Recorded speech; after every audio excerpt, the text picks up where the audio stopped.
Hello, Rick DiClemente here with Astrology Unplugged and all us unpluggers here. Tonight's another evening where we're going to be talking astrological. I wanted to mention to you in our show with varieties of different guests, next week was to be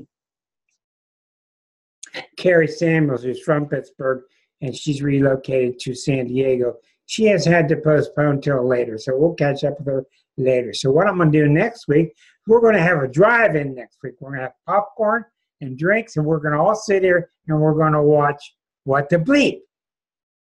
We're going to watch What the Bleep here. I'm going to put it on YouTube and watch it, and we'll all watch it together. Okay? And then the following week, we'll see what's next there. Anyhow, tonight it's been suggested to me. It's a good one because you can see, how do I say this? I am not a down-to-earth social astrologer. I'm an astrologer's astrologer. I teach astrology primarily. It just so happens that tonight's 5 women that we are investigating, 4 of them are running for president, and one's not old enough yet. But we're going to be looking at it in terms of the movement that Eris is causing. So this is very much in sync with current astrological principles. Plus, I want to talk to you some tonight about birth times and why birth times are so important. So we're going to be covering the charts of Alexandria, Ocasio-Cortez. We're going to look at Kamala Harris, Elizabeth Warren, Tulsi Gabbard, and Kirsten. Gillibrand. Now, I'm not going to try to predict who's going to win because that's just ridiculous. But we're going to look at their charts, and as we kept on researching, thanks to the work with Suzanne, we ended up with 4 birth times, which is pretty good. So I want to start by showing you the chart of the person that doesn't have a birth time that's known, which is Kirsten Gillibrand. And let me pop her chart up here. And I can see I've got to repaint the screen so you can see her. Now I want to talk to you some about this, and I'm not going to hurry through this. I want you to understand what's going on here. Okay, Ms. Gillibrand, who is born December 9th of 66, has no birth time. Now, the number one problem astrologers have when they don't have a birth time is we don't know where the moon is.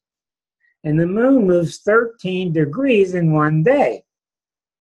So the moon, which is listed at 15 here, Scorpio, is definitely in Scorpio, but it could be anywhere from 9 degrees to 21 degrees. And that's a big deal because we see it's close to Neptune, but we don't know how close.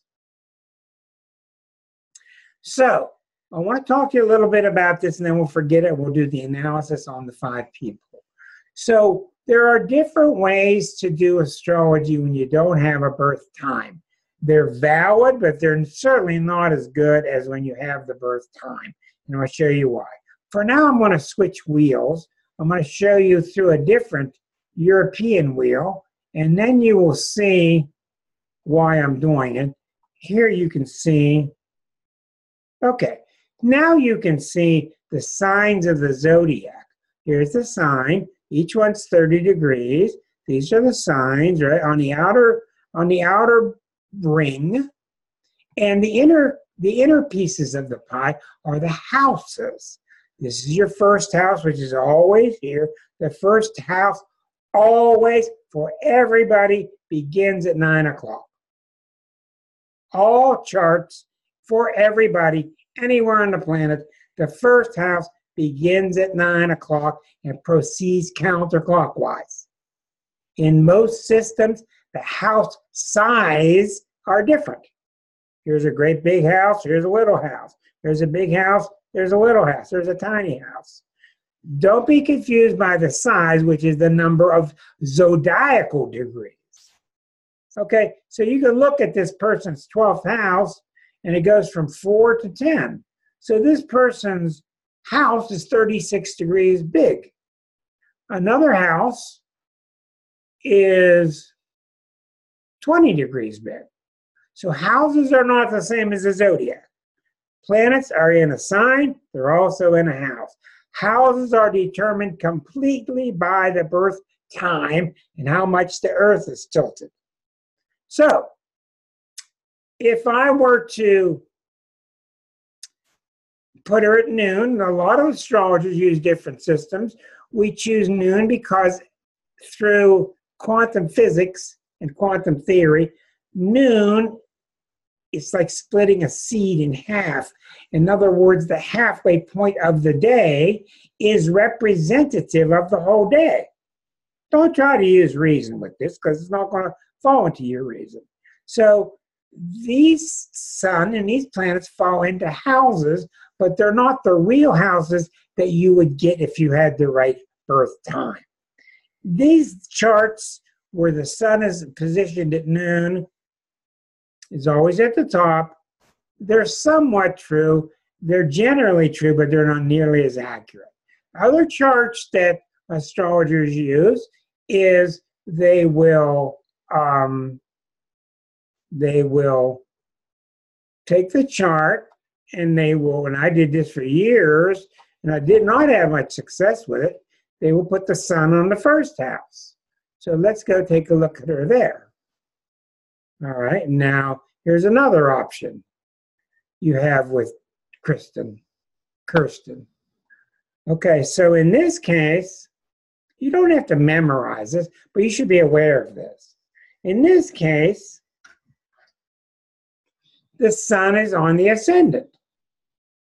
So the first house always starts the same place where the sun does, and every house is equal. 17, 17, 17, 17, 17. I've used this for years. You get some accuracy from it, but what it is you're seeing the zodiac through the sun. This is called sun on the first house. This is not her correct ascendant. This is not her correct birth time.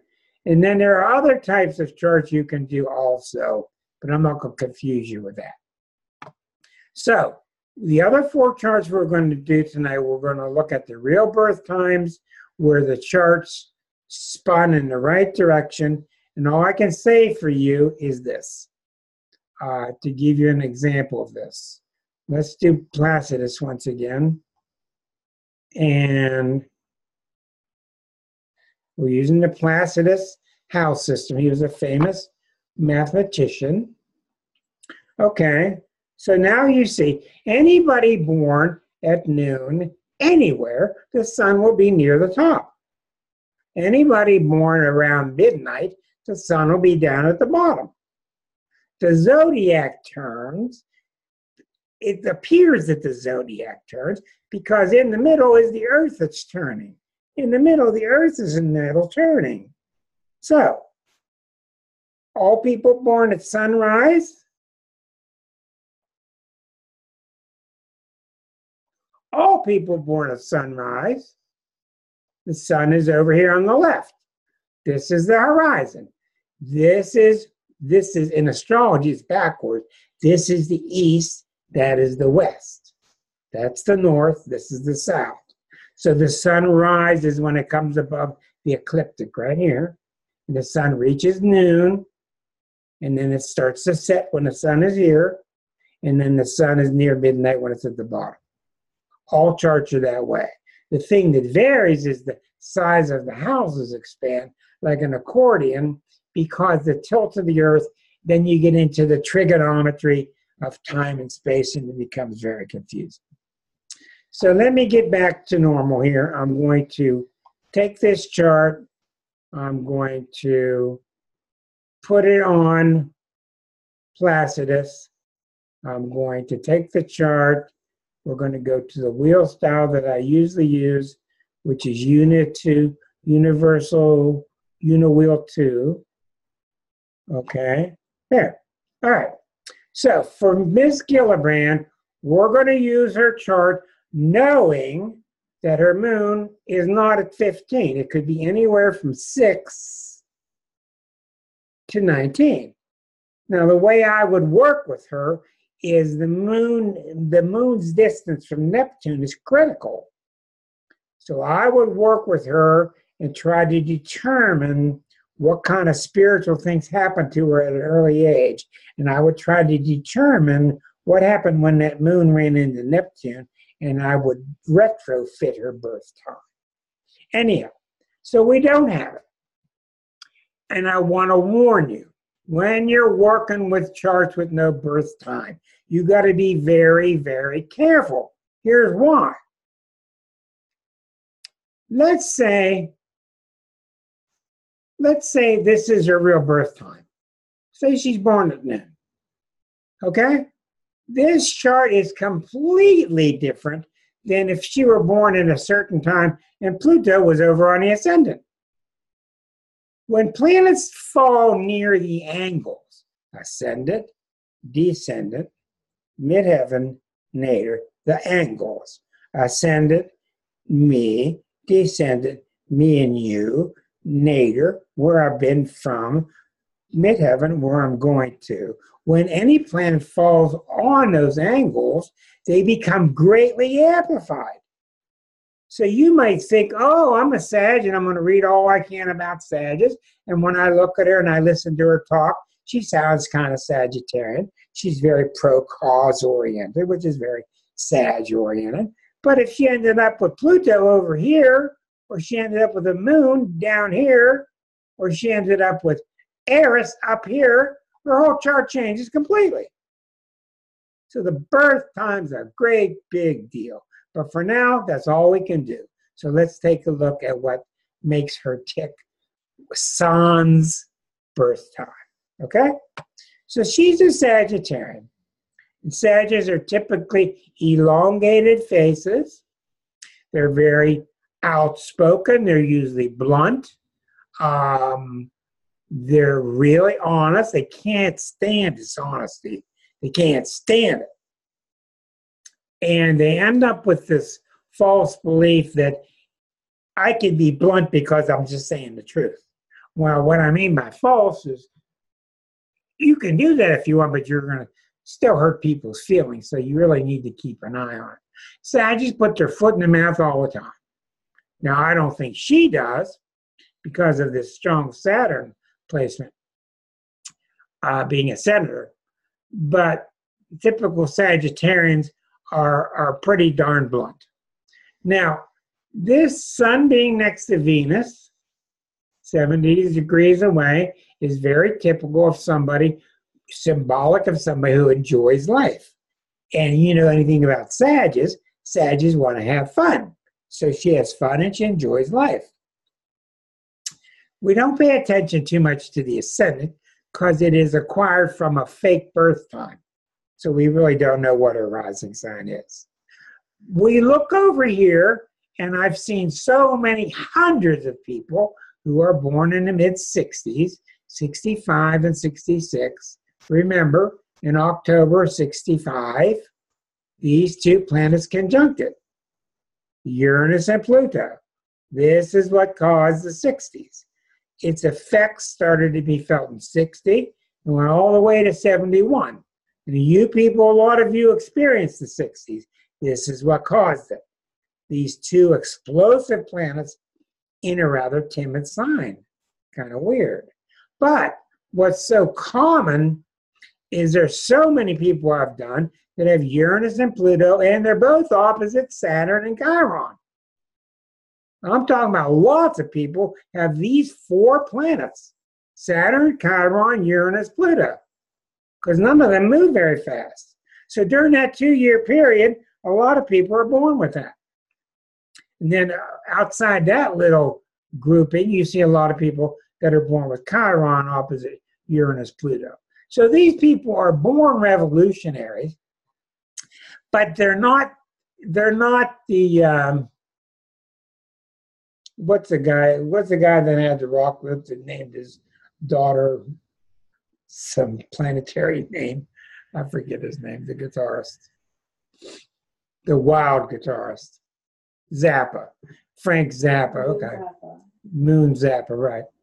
Okay. This is a Moon Zappa, Frank Zappa kind of aspect here, okay? But the Virgo does not allow them. This is really a dichotomy here because you got this explosiveness of these very irrational Uranus and Pluto energies, but they're in the very same sign of Virgo. So, what happens with this fight? You got to look closely now, because we're looking at 21, 23, 20, 24. Now that's really close. You can ignore the Mars for now. It's in another sign. It's far away. Look how close this is. 24, 25, 21, 23. All that power sends all of its shockwaves to Venus. This triangle is not pointing to the sun. It's pointing to Venus. So this woman is Venus in Sag, because all of this power gets focused through her. And I guarantee you, in her lifetime, whatever has happened when a planet has hit the 24th degree and hit that Venus has set this wheel turning. It means she's really a lot of fun. It means she can't stand falsehood. She can't stand keeping her mouth shut when she sees something wrong going on around her. Okay? That's what it means. It can almost be too much, and it can be too carefree if she's not careful. Now, in this chart, because of the fake birth time, Saturn is rising in the first house, and we get a little self-control from that, but we don't know what the real birth time is. The second grouping of planets is this stellium here. I'm going to start using this other tool. Let's see here. I think it will be better. Okay. This grouping here, the Moon, Neptune, and Mercury, 15, 25, zoom in on the degrees. This is 7 degrees away. This is 5 degrees away. So that Neptune is very close to the midpoint of Moon and Mercury. What that means is, and this is in Scorpio, she's got psychic ability. She has deep intuitive abilities because of the Moon, Neptune, and because of them in Scorpio. Now, what's interesting about that is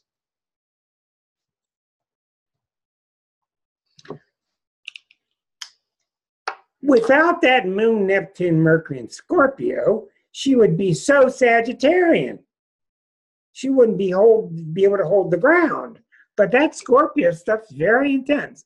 And when you're going to learn anything about political charts, the thing that you will learn and will shock you, just like it shocked us, is the number one thing you see in political charts is a lot of Taurus.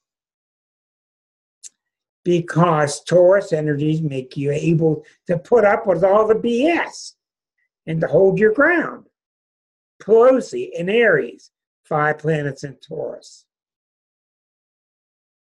McConnell, a Pisces, 5 planets in Taurus. You have to be able to hold your ground amidst all these salvos coming at you from every left wing, right wing. So we see very much that Miss Gillibrand is a Sag, and she's very Scorpionic. And I've always wanted to write a book, and maybe I'll take it on someday. I think it would be really a great book someday to take on the pairings, to write a book about Sag Scorpio, to write a book about Cancer Leo, to write a book about Aries Pisces. Because so many people have planets in one sign and have a bunch of planets next door. And it's never been done that I know of. My book is about the difference, how one transcends from one to the other, but I'm talking about the mixture and the cohabitation of 2 planets. So what do you see when you see Gillibrand? You see a Scorpio Sag. Okay? Now let's talk about that. What's unique about a Scorpio Sag is those are 2 of the signs of the quadrant of the zodiac that is the quadrant of relationships. In that book, I itemize very carefully the quadrant of relationships is Libra, Scorpio, Sag. Now, she is the latter 2. So what we're seeing and what you're going to hear from Miss Gillibrand, she's going to be obsessed with relationships, not the kind of relationships Libra talks about, not the kind of Scorpio talks about, but the kind of exchange student, political, nation versus nation relationships. She wants to repair nation-to-nation relationships, which is exactly what we need. You saw yesterday how Venezuela told us to take a hike. I've been telling you for 12 years that we've got to start treating other countries better, or they're going to start playing ball without us. And Venezuela started to, what did they start to do yesterday? They started to exclude our embassy in Venezuela. Well, that only just pisses off Mr. Trump, and he's going to throw sand at him. You know that's coming. Anyhow, so when we look at Gillibrand, we're looking at a Sag who's also Scorpionic, and I like that combination because you got the intense emotional power of Scorpio. I do not think, this is how you can work with it, I do not think that Moon is too close to Neptune because she would be more spaced out. So I think she's born in the morning, and we bring that Moon back away from Neptune. So I automatically know in my mind that she's born between midnight and noon because she's just not, she would be too fuzzy if the Moon were too close to Neptune. Okay? But that's what you're going to see out of Gillibrand. She's a straight shooter. The Neptune is going to tempt her to be a little bit disingenuous, which is pretty much the case with all politicians.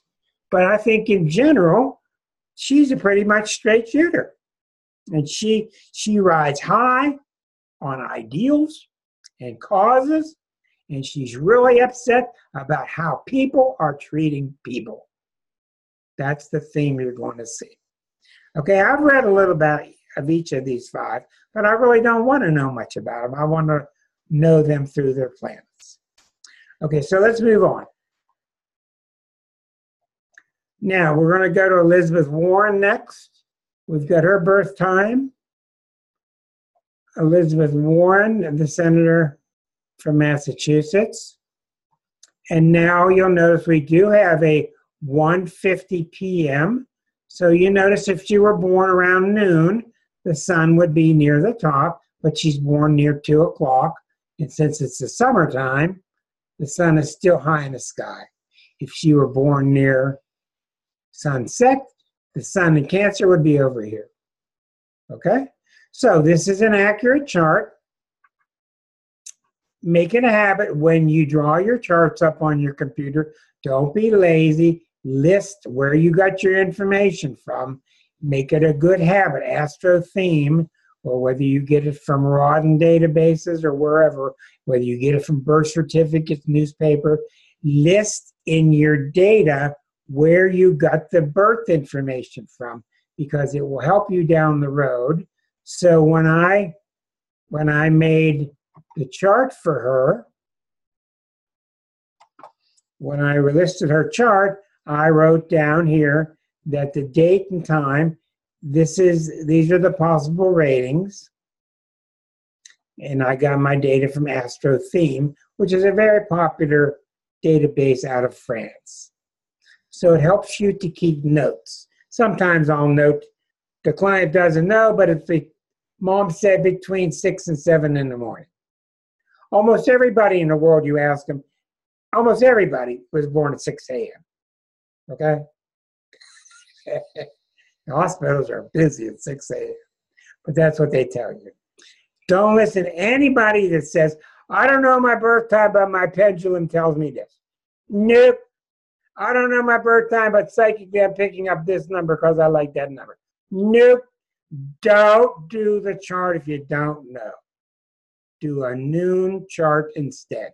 If you don't know, don't get egg on your face. And when you get better at doing astrology, you will be able to rectify the birth time working backward from experience. But that ain't easy. So let's take a look at Miss Warren. All right. Now, the fact that she's a Cancer, Cancers are very timid usually, but if you activate a Cancer, if something in them gets turned on, they are tenacious. They're tenacious. They got great big claws. You see this with this woman. Now, one thing I've noticed, to make a Cancer to keep from the hiding underneath the rock type of Cancer versus the Cancer that comes out more like the James Cagney type of Cancer, their sun is usually high in the chart. If the sun's down here, they're usually more timid. The sun's up high, they're usually braver. Secondly, I've often seen Cancers that are really fiery when they have the moon in Sag. Well, she doesn't, but she got the moon in Taurus, which is exalted, and it's in the beginning of the 8th house. So she's an intense mama. Okay? Now, you can't miss looking at the fact that her sun is 1 degree from Uranus. This is why she is so idealistic. Cancers are not idealistic. Cancers are me and my family, are we okay? Me and the family got bread and butter, we're okay. Us. Not Elizabeth Warren. Her world, her family is the big family, Sun, Uranus. She's very Aquarian, and it's in her 9th house of her philosophy. Okay? Notice here, yes, you've got Venus in Cancer also, very close to the midheaven. So she's very Cancerian, and that's why she talks so much about protecting the consumer, protecting you at home that are getting screwed against them big old bad government guys. Now, where does she get the strength? Well, she's got a Mars next to Mercury, 1 degree. It's in the 8th house. She's going to tell you what she's got to say. She's going to jab at you. She's emotionally powerful. She can stick to her ground because the moon is anchored in Taurus. The moon's strongest position in the zodiac is in the sign of Taurus because it's anchored. But that's not even the best yet. You've got a T-square to Saturn and Virgo. All right? 4 degrees, 9 degrees, 1 degree. When you have a T-square to Saturn and Virgo, well, she'll sit there and say to you, we're going to do this because it just ain't right. That's what she says to you. Because she has this phenomenal sense of something ain't right, let's fix it. And she got the balls to do it. Now look what else we see here. Beautiful. Ignoring Eris and ignoring Chiron, we see a great big bucket, and we see it all swinging from Jupiter and Aquarius. Just like, I forget her name, June. Bernie's wife? Jane Sanders. She has Jupiter and Aquarius, and you see her battling for people. When you have Jupiter and Aquarius, you are out there fighting for people's rights. Jupiter and Aquarius is a wonderful placement because you're fighting idealistically in the sign of idealism. You combine the cause orientation of Jupiter with the idealism of Aquarius. This is why this woman is so grounded in fighting for people, fighting for what's right. And I guarantee you, this woman is not out for herself. Like some presidents we know. She's not out for herself. The Neptune is too close to the ascendant. It's 5 degrees away. It won't allow her to be that selfish. The Venus, what do you have when you're Cancerian? You care about people. Are you okay? Are you okay? You going to have money to eat? Is the government taking your money? Are you going to be okay? Mama come feed you muffins and something warm to eat, give you a blanket. I mean, that's the mama aspect of Cancer. So we see a really marvelous chart here. A very powerful Saturn in Virgo. She's got the really strong moon in Taurus. She's not too anchored that she can't move because she got those 2 planets in Gemini. She's got the very powerful Sun Uranus in the 9th house. She's very idealistic. She's very prepared. And all 5 of these ladies will fight. And these 2 ain't nothing compared to the next 3. You want to see some fighters. I lost half the audience. I wonder where they got scared.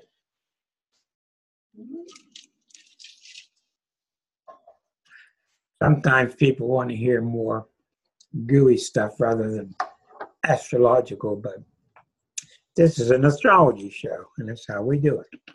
Huh, Monifa? Ain't that right? That's right, she said. Okay. So it's a really nice chart. It really is. And I do want to point out something to you. I don't want to get too much into this, but you got to remember, and I'm not going to lay too much homework on you, but you guys got to know where Pluto is. Pluto's been spending 15 years in the sign of Capricorn. It's 2/3 of the way through. It's not moving that fast. For the past several years, it's 18, 19, 20. Capricorn, 18, 19, 20. 18, 19, 20. That's where Pluto's been. And the outer planets are moving slowly. Neptune's around 15 of Pisces. Uranus, we know, is leaving Aries, going into Taurus, going back into Aries, going back into Taurus. So it's not that hard to memorize where the outer 4 planets are, which are the ones that cause all the trouble. Pluto's been going back and forth over her nadir. First of all, in 2008, Pluto was at 0 Capricorn, and it blasted her sun at 1 degree of Cancer. So I don't know, but I'll guarantee you if you go back and examine Miss Warren on January 25th, 08, you saw some huge, bam, powerful launching of her political career because Pluto came opposite her sun. And she was about to find out a new side to her identity. Then as Pluto started to go over her nadir, she had a lot of uprooting of her personal self, but what it did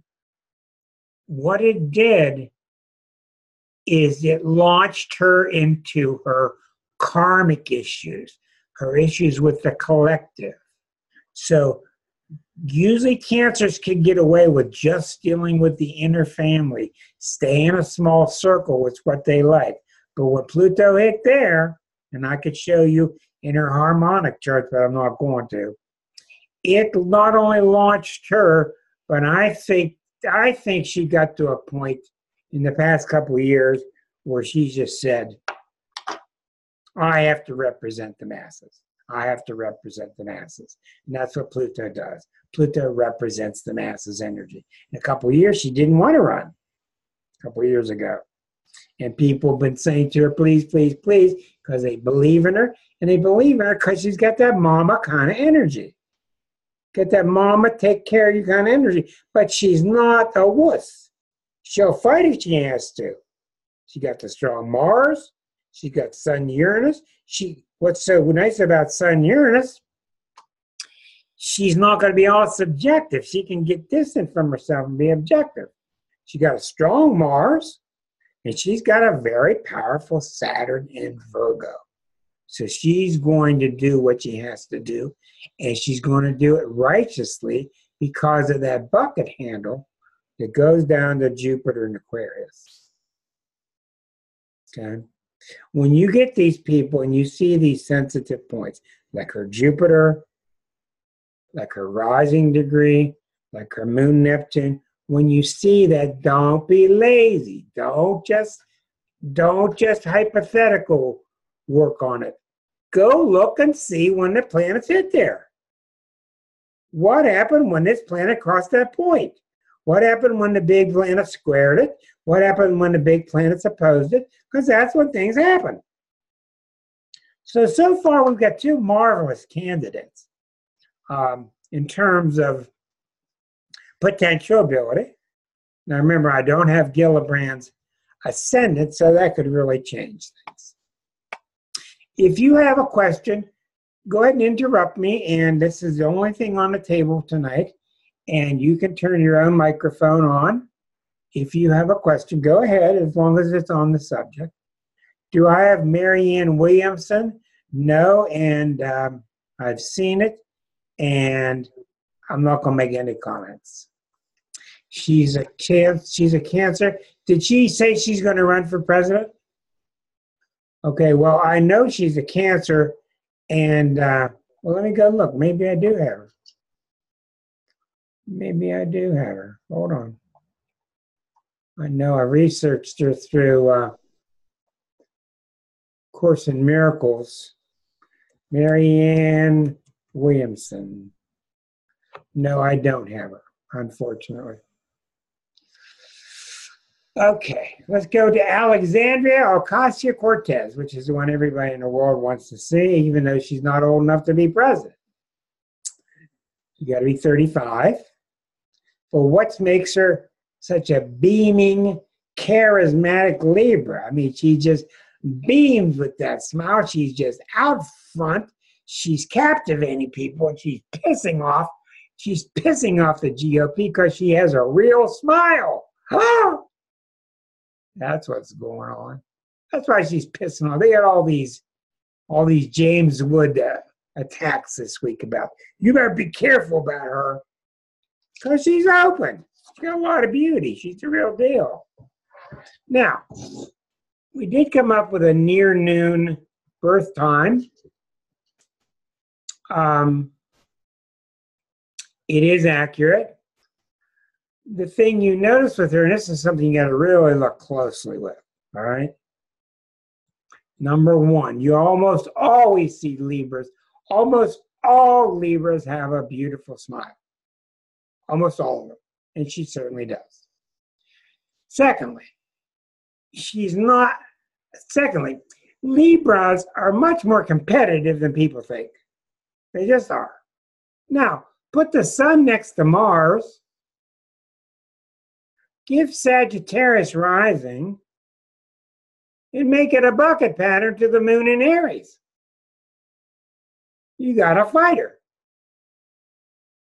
She does have that very unusual stellium.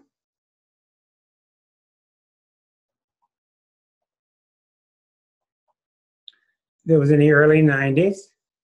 The unusual stellium, 1989. I remember when this happened, when Uranus, Saturn, and Neptune went through Capricorn, 1 degree, 8 degrees, 9 degrees. That stellium is so convoluted, it's so complex, there's no way you can translate what this means.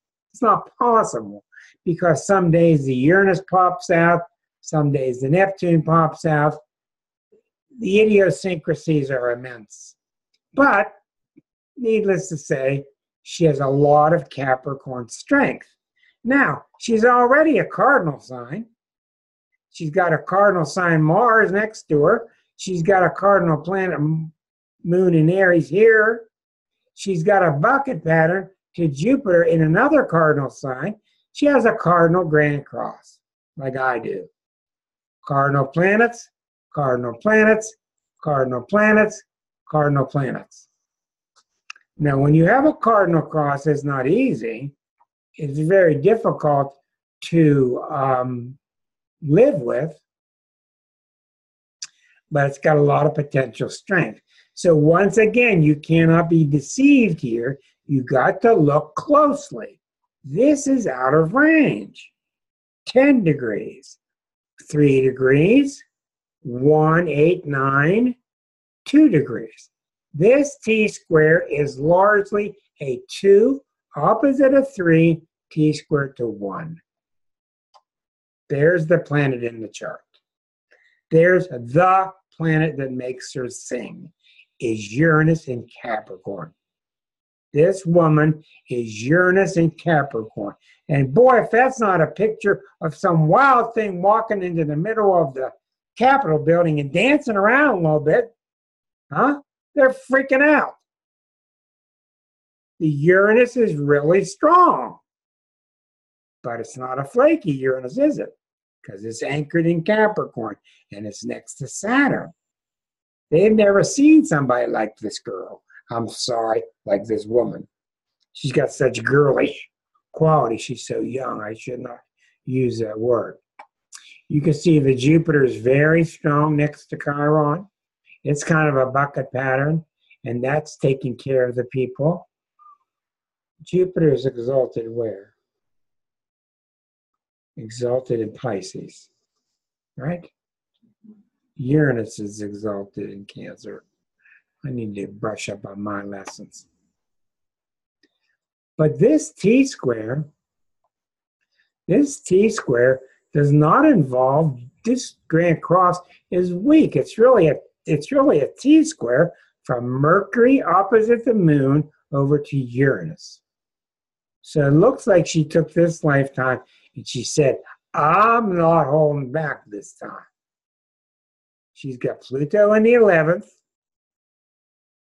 She's got the Sun, Mars in the 10th house of the public. Right now, where's Pluto? 20, 21. What's that been doing? 20, 21, making a right angle to her Sun. Pluto's been squaring her Sun. Okay? Now, let me explain something to you. She is a Libra. When the show started, and I started talking with Deborah, and we're talking about her Libra relative, and I nailed the fact that her Libra relative was probably going through an emotional challenge that was manifesting physically. The reason I came up with that is simple. When you put Libra here, and you put Pluto in Capricorn, it's coming from the Libran 4th house. Anything you want to analyze, you put it on the ascendant. Libra, Scorpio, Sag, Capricorn. So Pluto has been hitting Libras from the 4th house. All Libras. And in 2007, I wrote an article saying, you folks, this is what you're going to have to deal with the next 15 years with Pluto going through Capricorn. You Librans, you can go back and look up my newsletters. I said, you Librans are going to be going through an emotional challenge. And it's not like Librans are emotionally dead. That's not true. They're very warm and they're very kind, but they're primarily an air sign. They're primarily, let's sit down at the table and negotiate this. But that's not good enough for Pluto. So the Pluto that's been going through these Librans has been demanding at different times since 2008 that they start to really express the emotions inside.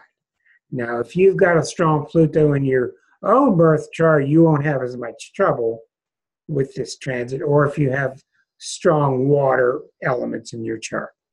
But again, we see a woman who's very strong. And remember, with Warren, you're dealing with an Aquarian. She's very Uranian. And that's why she's so idealistic. Let's move on.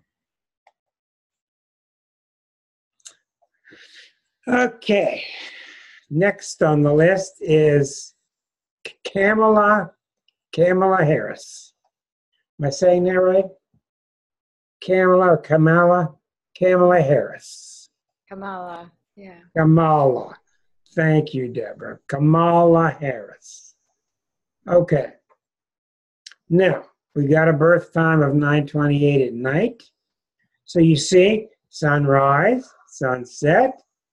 I'm sorry, sunrise, noon, sunset. So between sunset and midnight is 9:28. That's why the sun is in this area. We got a Libra.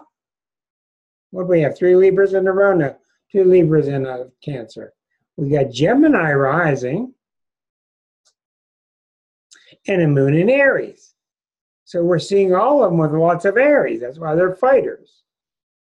You gonna make it? Okay. Sun is next to Mercury, which is no big deal whatsoever. The sun she's born during an exact full moon, which could be an eclipse. I have to go look it up. It's almost precise. 2748, 2739. So she's born during an eclipse or a full moon, either one. So that means she's full of a lot of light, a lot of awareness, lucidity. Look at the very base of this chart. Look how powerful the base of this chart is. Uranus, Pluto again, opposite Chiron, 1964. Uranus, Pluto, opposite Chiron, next to Venus. And look at this, 2 degrees, 2 degrees. So her Pluto is at the midpoint between Venus and Uranus. Now, you know what that means? This is why you need that book I showed you weeks ago called The Combination of Stellar Influences, which showed the pairings and triplicities of all possible planets. What that means is this. This is written as Pluto is equal to Venus Saturn. I'm sorry. Pluto is equal to Venus Uranus. So what this means is the midpoint of the energies expressed of Venus Uranus resides Pluto. Now, what is Venus Uranus? Venus Uranus is flirtatious. It's fun-loving, meeting people, shaking hands. How you doing? Hey, how are you? Very engaging. But it's in the sign of Virgo, which is not very flirtatious, but it's very social, able to engage. Now, you come along and put Pluto right in the middle of it. She's not only engaging, she's probably, to some people, too much of a force to deal with. She's too forceful. That's where that's coming from. Now, we have to also take a look. What's the ascendant? The ascendant's 24. So we make a right angle to that. 24 is over here. So she really doesn't have any of these three squaring the ascendant, and I think that's good. All right. What else do we see? Jupiter 24 opposite Neptune 16. Now, I've talked to you a lot in the past about Jupiter and Neptune. When Jupiter and Neptune are together, it's almost always the one in the family that wants to go to the convent, the one that wants to study spiritual matters. They have a strong spiritual interest. It's a wonderful combination for that. When it's square or when it's opposite, you have more of an inclination of getting lost. It ain't right. You're getting some real intuition and some's false. Some's real, some's false. Especially the opposition is known as the cult aspect. You're going to go over the cliff, I'll go over the cliff with you. So la la land, you got to be very careful with the Jupiter opposite to Neptune. Things like, I was chosen by God to be your leader. I'll go get some Nike tennis shoes and hang out with you on the other side of that asteroid. It's kind of la-la stuff. So the Jupiter-Neptune conjunction is completely different than the square or the opposition. So you got to be careful. And remember what these charts really are. These charts are, and I'm on to a whole new theory. I see I've lost Stephen. Probably it's dinner time. What these charts really are designs that you came up with along with your spirit guide before you took this life. These are course corrections that you thought you needed in order to get into the pearly gates. That's what a birth chart is. I've been wrong. I got that wrong. I'm a little bit off here and there. So I'm going to design this birth chart with these people and these kind of challenges. So this way I'll course correct and I'll go right through the middle of those pearly gates. That's what a birth chart is, in my opinion. So when you have Jupiter opposite Neptune, this woman is going to tell you she is spiritually driven. But watch this. How do you know whether she's spiritually driven accurately or whether it's ego? How do you know? Well, there's one thing right here that's worrisome. So you see, and you have to look closely, 24 at 16. So there's an 8-degree difference. But where does the T-square go? It goes to Mars and Leo in the 3rd house. What does that say? That says to me that you better be careful when you're arguing with her, because she's going to sound, 3rd house, like she knows what she's saying, but does she? So on the one hand, she's backed up by that beautiful Jupiter-Neptune, which comes straight from the grace of God, but it could be coming from self-delusion. Self-delusion doesn't take much to get distorted when Mars and Leo gets involved. As Mars and Leo, I'm going to fight till I prove I'm right. So you got to watch this in this chart. This is the first warning I've seen in all 3 charts. So she's a well-trained prosecutor. Okay, she's a well-trained prosecutor. She does well within that box. Okay? I'm not making a judgment. I don't know, but I'm saying I'm going to watch for this. Okay? And also, you see what Mars and Leo is doing for Trump. When you seem strong, a lot of people lay down just because you seem strong. Mars and Leo, I'm going to do it. You go do it. That's what Mars and Leo is. Now, I'm not saying she's one or the other, but I would certainly question her, and I would certainly go back through her life and look at every time planets have hit that Mars and Leo and see what happened. But I think she's got a propensity in this chart to be a little bit of hot air. That's my opinion. I want to watch it. I'm not judging it, but I want to watch it because of what's behind that Mars and Leo. Now, if she's able to direct that Mars and Leo properly, then it's a wonderful thing because it's very noble and it's really full of dignity. And she's really fighting for people's dignity. I watched her last night for an hour on Rachel, and she seems very dignified. So, did you notice Saturn's placement is kind of opposite, isn't it? Saturn is opposite that Mars. So Saturn will do a good job, since it's in Aquarius, giving into what's best for all people. Saturn will do a pretty good job of keeping that Mars from being arrogant. So I'm not too troubled by this, but I do want to watch it. She's got the moon in Aries. She's a fighter. She's got the Jupiter, Neptune. So let's move on. So we've got 3 down. The next chart. This is, I'm going to do Tulsi. Now this chart really concerns me. All right. Mercury in Aries, Eris in Aries,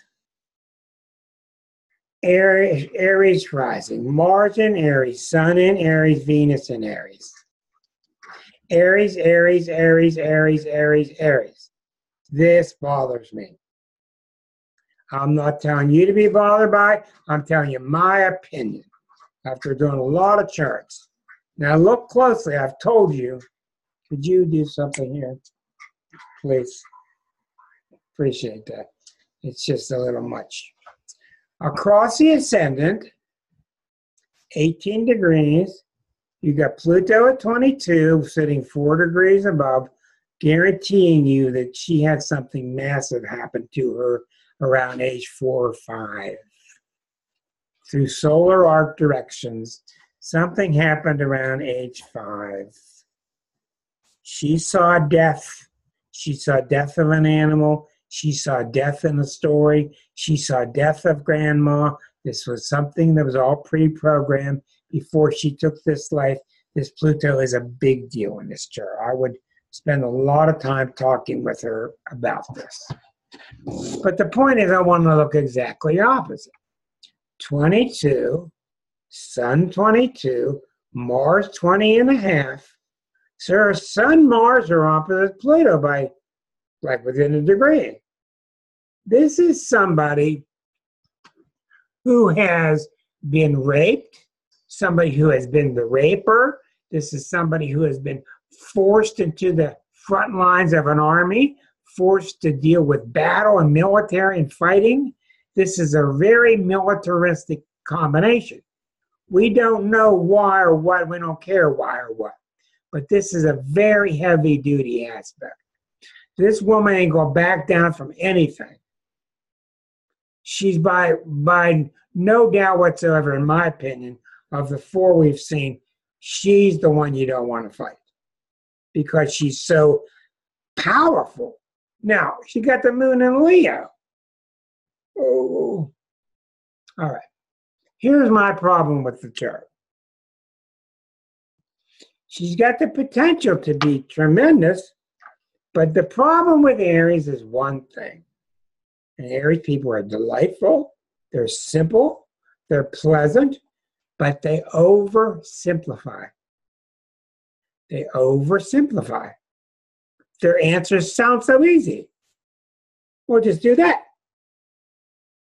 Well, Taurus does the same thing. Well, that sounds easy.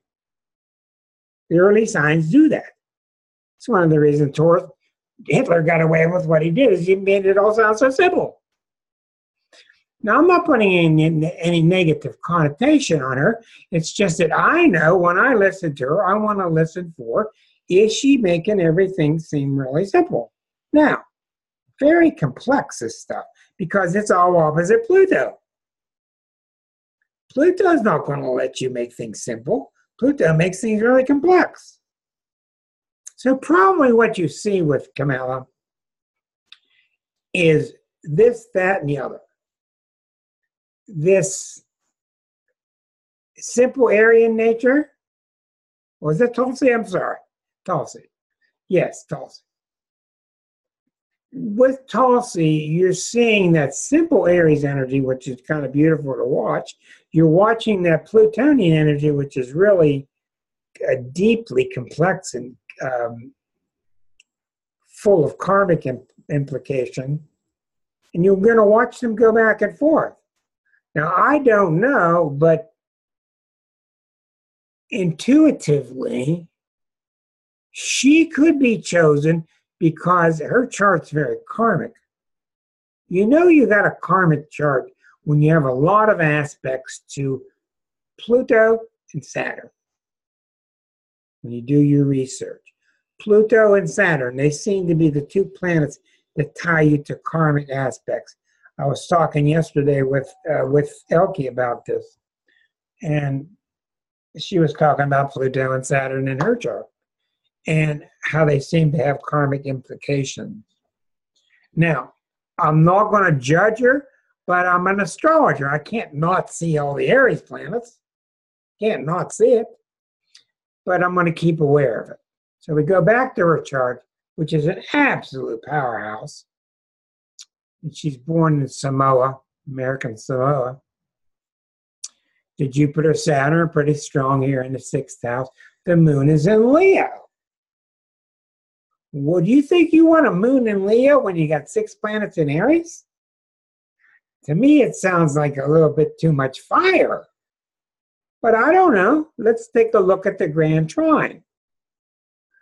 The Grand Trine is 7, 29 out of sign,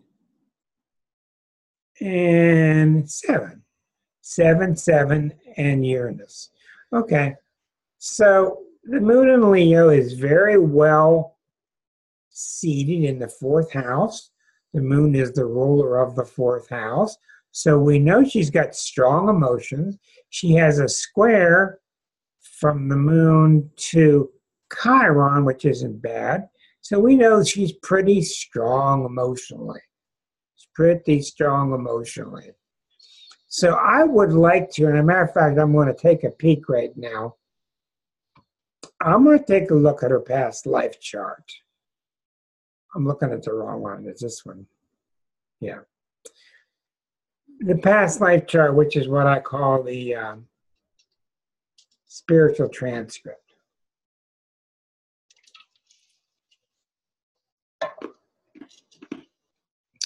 Notice this Eris, 1450. This Eris is 3.5 degrees from her rising sign. So she could be really, really tough in terms of women's issues, women on the rise of the feminine. She could really be a tough one. And she's got that beautiful Neptune trine, 24, right to Venus, right to the sun, right to Mars. She's got the sun sitting right between Venus and Mars. Venus and Mars are the charming aspect. They're the charisma aspect. When your sun is between Venus and Mars, you just open your eyes and you're exerting charisma. This woman has so much charisma that it's hard to beat.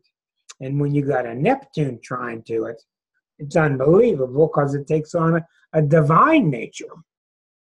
Very intriguing chart. But I want to know more about the Pluto-Mars. What's going on with the Pluto-Mars-Sun? Because it's going right across the ascendant. Let's see what we can find. We take Tulsi's chart. We go do the harmonics. And here we go. And let's see what we find. Okay, you're looking at the 12th harmonic now. All right. In the 12th harmonic, we see Sun is with Pluto, opposite Moon, Moon, Pluto, same degree. This is very close. And the T-square is going where? The T-square is going to Eris in the 11th house. The other T-square, 23, is very wide. It's another T-square to Uranus. She's got a strong Jupiter here. Okay, what I'm getting from this is this. The past life has a very powerful T-square to Eris in Virgo in the 11th house. This means to me that in her past lifetime, whatever she did, she was a fighter. She was a leader of groups. She ain't backing down to anything with Sun, Pluto, opposite Moon, Mercury. But she's a leader of groups. She's chosen to lead these people. She's a fighter. Now, why did she turn around and take this lifetime and come up with this birth chart? It's all a matter of what she felt she lacked from the last lifetime. So she's still a fighter. You notice in the last time the Eris was in the 11th house. That was, let's fight together. Let's fight together. But in this chart, it's more of, let me fight by myself. So I would say, if I had to guess, and I'll just give you a guess, but I'd really like to deal with her one-on-one to talk it through. It looks to me like this. In the last lifetime, she was embroiled in so many group fights that she felt in this lifetime she wanted to have more personal one-on-one fights for her own growth. That's where I would start. And I think it's very difficult to ascertain, but I would like to follow up with that. And the way we would follow up is we would see what is her history with fights. What is her history? Does she come on the congressional floor with a bill that she came up with, or did she come up with a bill that 3 people came up with? Is she doing it in group, or is she doing it individually? But remember, the reason you take the birth chart. Yeah, okay, very good. The reason that you take your birth chart is because you see the birth chart is a course correction. You're on a spiritual path, and you just like driving a car. You're constantly, the whole time you're driving a car, you're going left or right. You're not going straight. You're constantly course correcting. That's what a birth chart is. And it looks to me like the past life was more group activity. In this lifetime is, boom, I'm going to have to do it myself. Now, I'm not going to judge her why she did it, but I tell you what, she's got some crosses to bear here. This woman has faced some really nasty situations that we don't even know about. When you got Pluto Mars that strong, she better have some good bodyguards. Any questions on Tulsi? Yeah, go ahead, dear.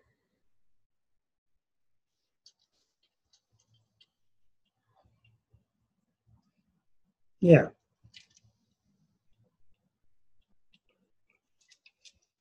I'm not hearing you. I can't hear a thing. There's no sound. Not now. Yeah. Okay. So with Tulsi, how did you get her birth time? I can't recall.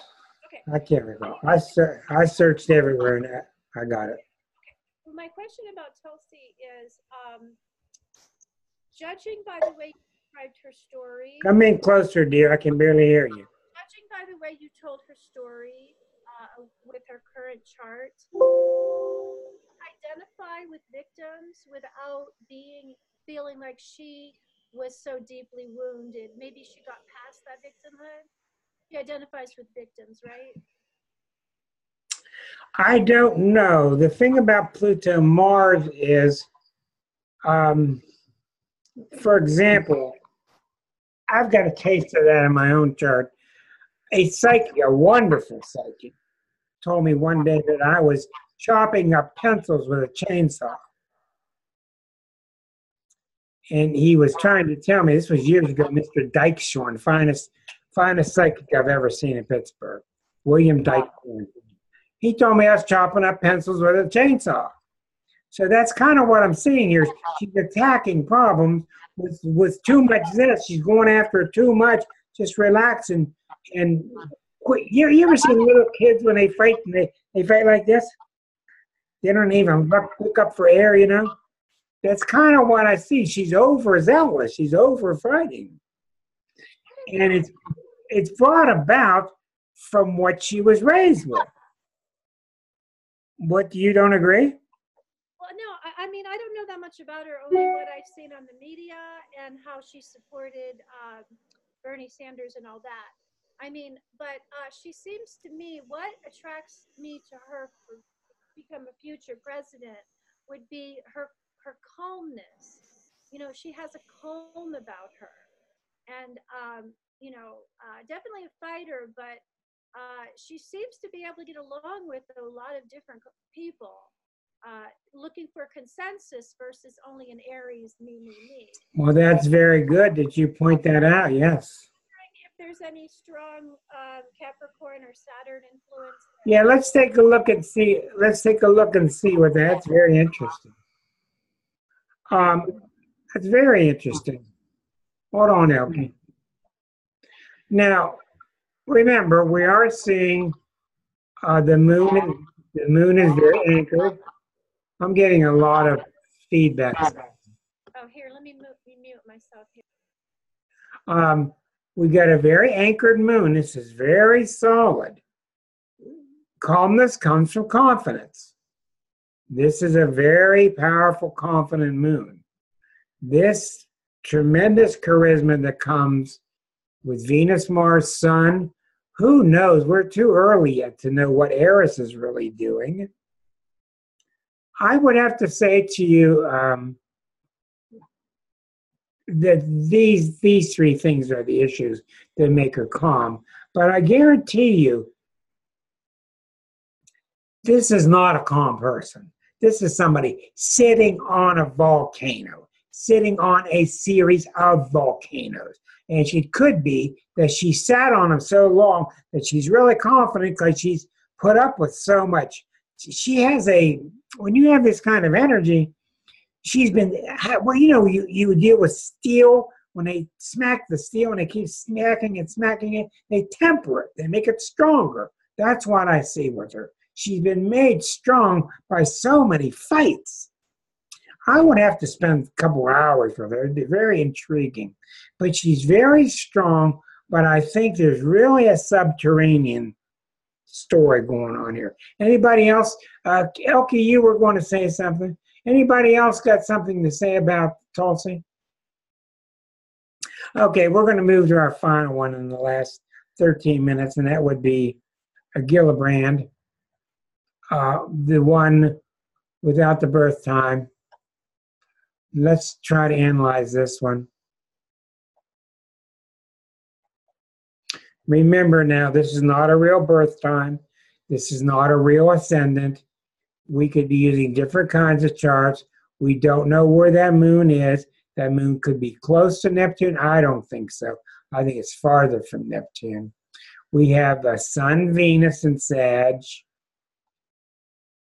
Again, we have the Uranus, Pluto, opposite Saturn, that generational quality. And that's going where? That's all going to that Venus. We talked about this earlier. This Venus and Sag is very powerful. And I told you earlier that she's very much a Sag Scorpio. She's very much a Sag Scorpio. Now, I know a lot of people with Moon Neptune in Scorpio because Neptune was going through Scorpio in the late 70s or 80s. You don't want these planets too close. They're just too hard to deal with. You've got Neptune already 5 degrees from Mercury. This woman has an incredibly powerful intuition. That's not even regarding the moon. The moon is the planet of intuition. Just looking at Neptune in Scorpio next to Mercury in Scorpio, she's got really powerful intuition. These are 3 major symbols of it. On this side, we have 7 degrees. On this side, we have 5 degrees, but we don't know where the moon is. So we have to be careful about that. Look at how all 3 of them are trine by Saturn. Okay, this means she's got a lot of strength, a lot of stability. The Sun and Sag next to Venus. We have 5 really intriguing women here. 5 really intriguing women. And I don't think that I would want to pick one from the group. I have pointed out to you what I think could be imbalances in the chart from experience. Almost all the charts that we saw are being bombarded by something. And all I got to say is, well, we missed already. You got to be nuts to run for president. Don't you think? Who in hell would want to pick up his chemtrails? Who would want to pick up his crumbs? We're open for discussion now. Anything anybody's got to say? Any charts you want to reflect on? Marcia Budd, I will unmute you. Go ahead. Yeah. I think a woman and lots of women coming in is so important for where Trump has our world. Yeah.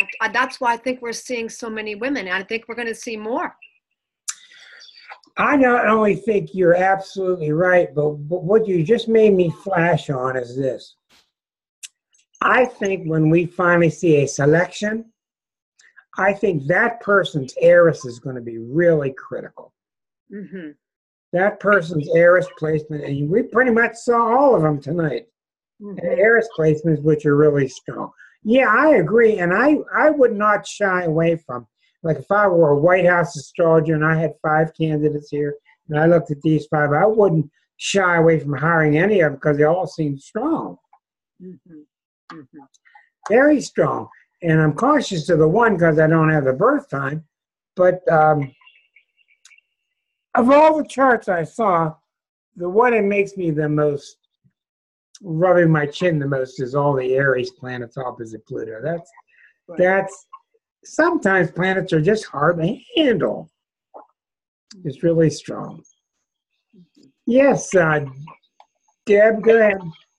Yeah, what I'm thinking about is what you have said so many times about the mission statement for the United States, who has the temerity and the ability to course correct, the term you've used all evening, to course correct us so that we get back to our mission statement? That's a really good question, and I would have to instinctively vote for Elizabeth Warren in terms of course correction, because I think that she's got the heart that says we've been doing wrong, let's fix these things.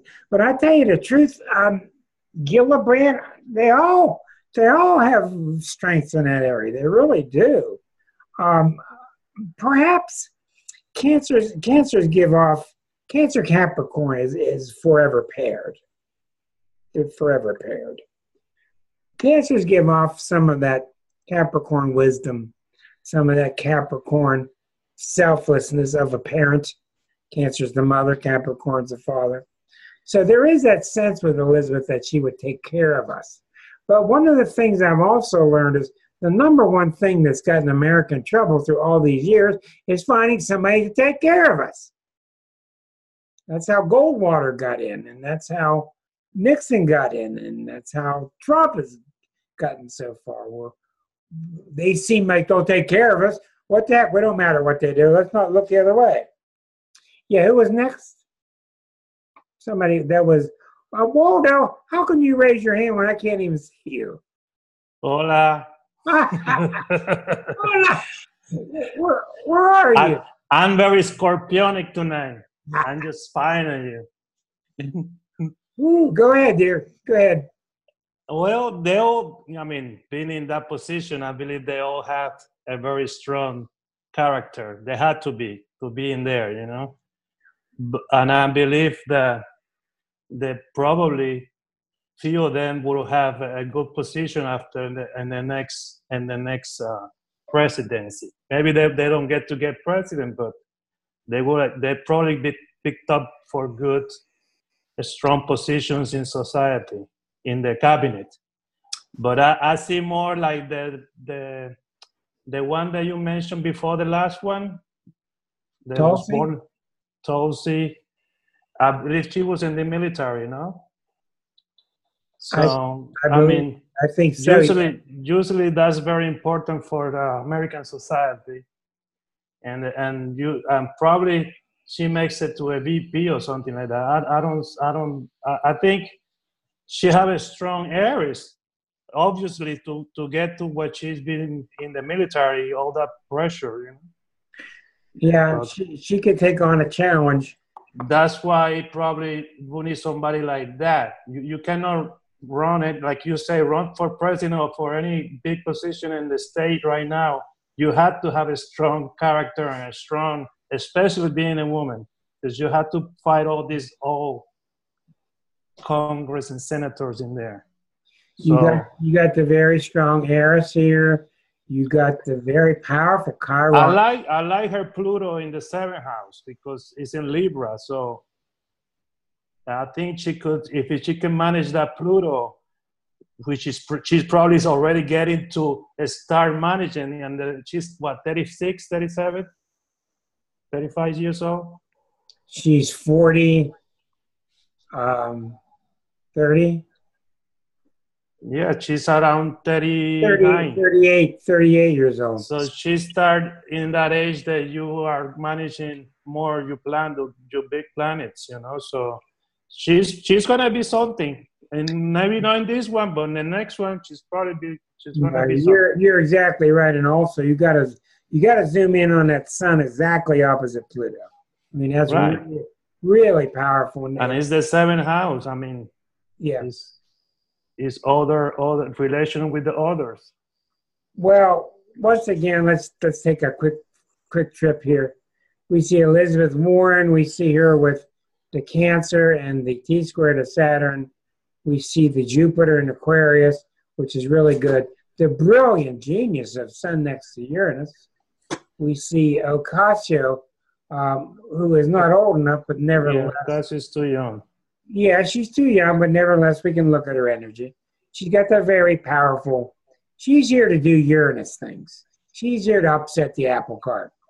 And so I think she's on the right way. Kamala, I think she has a good. I don't like that Chiron in the 10th house. She's gonna have a lot of exposed. She's gonna be exposed. yeah, you're right there. And it's all, look how it's exactly opposite the exactly opposite the midpoint of Uranus and Pluto. And retrograde. So she's gonna be in for some show. Yeah, she's going to have a lot of public scandal. There's no doubt about that. She's very powerful and strong. Yes, she's strong. Gillibrand is very strong too. It doesn't bother me at all. It's a nicely balanced chart. Scorpio. I want to see the birth time before I make a decision. And Tulsi is the super Aries. So I think tonight's been a good example of looking at 5 people juxtaposed, and you can see how the slightest difference changes a lot. I want to make a mention of something now in the last couple of minutes. I'm going to start talking with Stephen about this, Stephen Poplin, because Stephen is a fine astrologer, as you know, an excellent regressive hypnotist. I've been on this theory for a while that the 12th harmonic is your spiritual transcript. And I have these visions, and I've had a lot of success with this. These visions of right before you take this lifetime, you meet with your spirit guide, you meet with your guardian angel, whatever it is, and you go over your report card, and you decide in this next lifetime, oh, I want to be crippled. In this next lifetime, I want a Nobel Prize. In this next lifetime, I want to be poor, whatever. And you map out the conditions of what your life's going to be. As most of our holy men will tell us, down to the minute and nature of your death. You pick who's going to be in your soul group, who's going to be mommy, who's going to be daddy, what kind of experiences. And you go into this life and you course correct in order that you think you're going to get a little closer to those pearly gates. Well, so many people ask me so many questions about that. What I've been thinking of recently, and I want to work with Stephen on this, I think all of it's an illusion. All of it. I think all of these perceptions that you take, you're meeting with the saint, you're meeting with the spirit guide, you're about to take a new lifetime. I think it's all a dream. I think everything you come up with is false. I don't mean false in a negative sense. I think what I'm trying to say is the gates are always open. The gates are always open. You don't have to do any course correction. You think you do. You think you do. You've been programmed to think you do. You've been programmed to think you've got to do all these things. I don't think you need to do anything. I think it's your nature just to flow right in the pearly gates because we're already there. But I'm early in these things. I'm early with these thoughts. I want to give more consideration. Perhaps you guys can mull it around and we'll talk over it. Now, next week was going to be, I got a cat in my lap. Next week was going to be. Well, I've got some still. You could use the machine if you want. I need to mute. No, I need to mute some of the somebody needs muted. Someone needs muted. There we go. Okay. Now, next week was supposed to be Carrie Samuels. She will be put off until March. Next week, we're all going to sit back and go to the drive. We're going to the drive-in next week. We're going to sit here with popcorn and a drink, and we're going to watch about an hour and 20 minutes of what the bleep is going on, or what the bleep it is. What the bleep do we know? How many people have seen it? Okay. So what? We'll watch it again. It'll generate a lot of talk. So we will take a look at that next time, same station. If you're new to this, this is always put up on on YouTube on Fridays in the afternoon. This is version 113, I believe.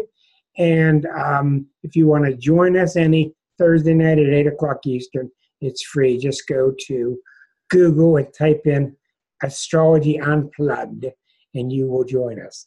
And someday somebody will buy us some T-shirts that say, I have been unplugged. That's what I'm looking for. Huh? See you all. Have a good evening. This is Rick. Bye-bye.